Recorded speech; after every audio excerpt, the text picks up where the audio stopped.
Bonjour, bienvenue dans Israël plus proche de vous, les reportages qui vous immergent dans les récits bibliques.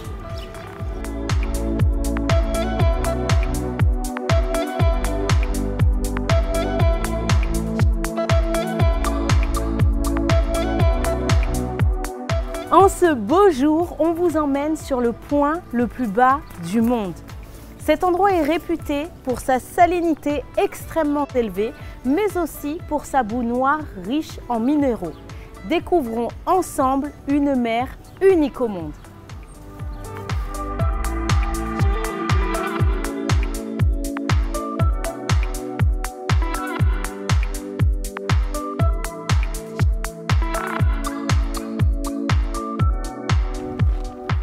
Bonjour Aaron. Bonjour Stéphanie. Ça va? Ça va et toi? Oui, très bien. Oh, super. Quand il y a la mer, le soleil, c'est formidable. ça va toujours bien. C'est comme ça en Israël partout. Il paraît que le soleil fait beaucoup de bien à la peau, au corps, voilà, c'est des vitamines. Et justement, aujourd'hui, on n'a pas l'habitude de faire ça, mais aujourd'hui, on va un peu parler bien-être, entre guillemets. On va mélanger bien-être et Bible. On est là pour parler de la mer morte. Mais d'ailleurs, tu vas me dire, Aaron, si je ne me trompe pas, mais il serait plus juste de parler de mer salée ou de lac salé? En hébreu, on appelle ça Yam HaMelach, la mer du sel, et pas la mer morte. Si tu veux, dans l'Antiquité, les Romains, les Grecs appelaient ça la mer morte. Pour eux, c'était aussi un lac. Je veux dire, aujourd'hui aussi, on comprend que c'est un lac, c'est pas vraiment une mer. Et pour eux, ils prenaient ça comme un endroit mort, sans végétation. On voit ça même dans une mosaïque très connue de Jordanie, de Madaba. On voit des poissons dessinés descendant le Jourdain et mourant dans la mer morte. La mer morte est très très salée. Elle a une teneur très grande de différents minéraux, du sodium, du potassium, du borome, plein de minéraux différents qu'on utilise aujourd'hui d'ailleurs. Mais à cette époque-là, si tu veux, la mer était plus reliée au sel pour les Hébreux qu'à la mort pour les anciens qui venaient ici. Le sel était quelque chose de très important pour l'économie de l'époque. On payait les soldats avec du sel, par exemple. C'est pour ça qu'on appelle le soldat, la solde, ça vient de salt, ça vient de sel. Du sel en anglais. C'était quelque chose de très prisé, de très cher. D'ailleurs, Jésus lui-même dit vous êtes le sel de la terre, ne perdez pas votre saveur. Il fait une analogie, si tu veux, il essaie de comparer, mais le sel est quelque chose de très dominant, de très important. À l'époque, oui. Ça peut être comme l'or ou quoi, parce qu'on payait les soldats avec du sel. Parfois, on payait les soldats avec du sel. Ok. Donc ça servait à ça à l'époque. Exactement. Après, il y a une question qui reste, on va dire, des fois un peu mystère pour ceux qui n'ont pas fait de la géologie. Comment cette mer a-t-elle fait pour être aussi salée? Comment elle s'est formée? Alors évidemment, on parle ici de milliers d'années. Comment s'est formée la mer? On parle en fait d'une grande faille géologique qui commence d'Éthiopie, qui se termine jusqu'en Syrie-Turquie. Et elle passe par nous. Elle passe par la mer Rouge, par l'Éthiopie, la mer Rouge, Eilat, la Harava, le désert de la Harava, jusqu'à ici, la mer Morte, le lac de Tibériade, jusqu'au nord, jusqu'en Syrie, jusqu'en Turquie. Cette faille, si tu veux, tu as une plaque une plaque géologique qui est la Jordanie à peu près d'aujourd'hui, et une autre plaque géologique qui est Israël. Et les deux se frottent. Le frottement produit des très grandes failles, des très grands trous dans la terre, si tu veux. C'est ce qui a donné cette grande vallée qu'on appelle la vallée du Jourdain et la mer Morte. Donc, si tu veux, depuis le début du commencement de cette faille, tu as une profondeur de 6000 mètres de profondeur, mais les alluvions et toutes les pluies ont apporté énormément de rocs qui ont rempli tout ça. Aujourd'hui, on parle d'une profondeur de moins 400 mètres en dessous du niveau de la mer. Ok, j'ai compris comment elle s'est formée, mais le sel, d'où vient ce sel, cette densité?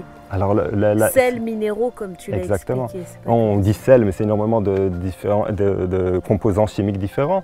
Mais tout ça est dû évidemment à la qualité de la roche, de la terre ici, mais aussi à cause des alluvions qui apportent énormément de choses différentes avec le temps. C'est-à-dire tous les rocs qui sont dégringolés avec les pluies jusqu'ici, vu que c'est une cuve. Mais l'évaporation, si tu veux, elle est un des éléments qui provoque le plus cette apparence de minéraux et de sel ici dans cet endroit. Car si tu vois, l'eau venant du Jourdain, du nord du lac de Tibériade arrive jusqu'ici et elle n'a aucun autre endroit où elle peut se propager et continuer. Elle ne continue pas vers la mer Rouge, elle s'arrête ici et elle termine sa vie ici. Mais l'eau s'évapore et l'évaporation provoque l'apparence de nombreux minéraux. D'accord. Quels sont les bienfaits de cette mer pour les hommes? Depuis l'Antiquité, encore une fois, et forcément aussi du temps de la Bible, certains historiens parlent ici de voyageurs venus de très loin qui viennent ici pour recevoir des traitements pour la peau. À l'époque, on appelait la lèpre n'importe quelle maladie de la peau, mais il y avait des gens malades de psoriasis ou de toutes sortes d'autres maladies. Ils venaient ici pour recevoir des traitements. Okay, donc ça a des vertus reconnues scientifiquement, médicalement, que c'est bon pour la peau, le corps. J'ai entendu que c'était bon pour les muscles, ça détendait en fait les muscles. Oui, ça a énormément de bienfaits thérapeutiques pour le corps. C'est très connu dans le monde entier. D'ailleurs, il y a plusieurs compagnies qui sont dédicacées carrément, qui s'arrachent la concurrence pour produire ces produits-là et les donner au monde entier, que ce soit en Jordanie ou ici en Israël, des deux côtés de la mer Morte. C'est bien de préciser que la mer Morte, elle est au milieu entre deux pays, Israël et Jordanie.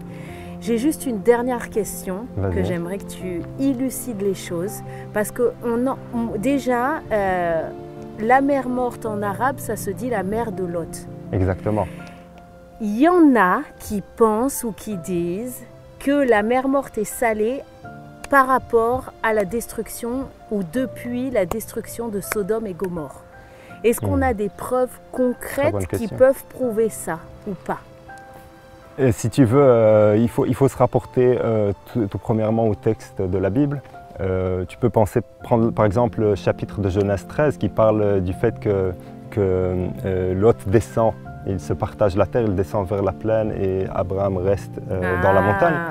Et Lot choisit une terre qui, il est écrit comme ça, verdoyante et bien arrosée, et entre parenthèses, avant la destruction de Sodome et Gomorrhe. Donc à cette époque-là, la terre était bien arrosée, était fertile, était verdoyante. Ce qui n'est plus tellement le cas aujourd'hui. Aujourd'hui, évidemment, on connaît le progrès technologique israélien qui fait revivre, si tu veux, l'agriculture dans des serres et l'irrigation. Mais ça, c'est à cause du modernisme. Si tu reviens ici, il y a 50 ans, 60 ans, 100 ans, c'était un désert complet. Ça l'est toujours encore aujourd'hui. Donc, on peut vraiment penser que c'est une sorte de terre maudite, entre guillemets. Le lien avec Sodome et Gomorrhe est bien fondé, évidemment, depuis la Bible. Maintenant, personne ne sait si la mer Morte est vraiment venue avant Sodome ou après. Tu veux parler peut-être du fait que le soufre tombe du ciel, détruit Sodome. Ce qui paraît, enfin les similitudes entre justement ce soufre, parce que pour avoir la mer Morte, il me semble qu'elle est bourrée de soufre, la mer Morte. C'est une source d'énergie incroyable, évidemment. Donc, je me dis que je ne rentre pas dans ces détails-là, mais c'est bon de savoir s'il y a des preuves concrètes ou pas. Les deux, de toute manière, correspondent avec la Bible, que la mer Morte existait avant ou qu'elle soit apparue après. Salée avant Sodome. De toute manière, voilà, on parle de la mer Salée avant la destruction de Sodome. Et géologiquement parlant, tout le monde, on parle d'une mer Salée bien avant les récits bibliques. En ce qui concerne Sodome et Gomorrhe, elles n'ont pas été retrouvées officiellement aujourd'hui, mais il y a plusieurs théories, comme quoi elle est dans le sud de la mer Morte. C'est un endroit encore plus sec qu'ici, c'est carrément vraiment maudit si tu veux, entre guillemets. Et il y a d'autres théories comme quoi c'est ici, au nord de la mer Morte, du côté jordanien. Il y a plusieurs tels, des tels c'est des sites archéologiques. Mais ils disent que c'est dans les parages? Et c'est dans les environs.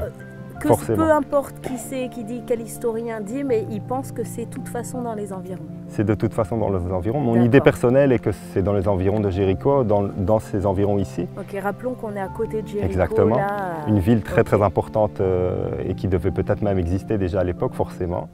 Archéologiquement parlant, c'est prouvé qu'elle existait déjà du temps d'Abraham. Et cette plaine est encore aujourd'hui très fertile. Merci beaucoup Aaron. Merci à toi. Et puis à bientôt. À bientôt.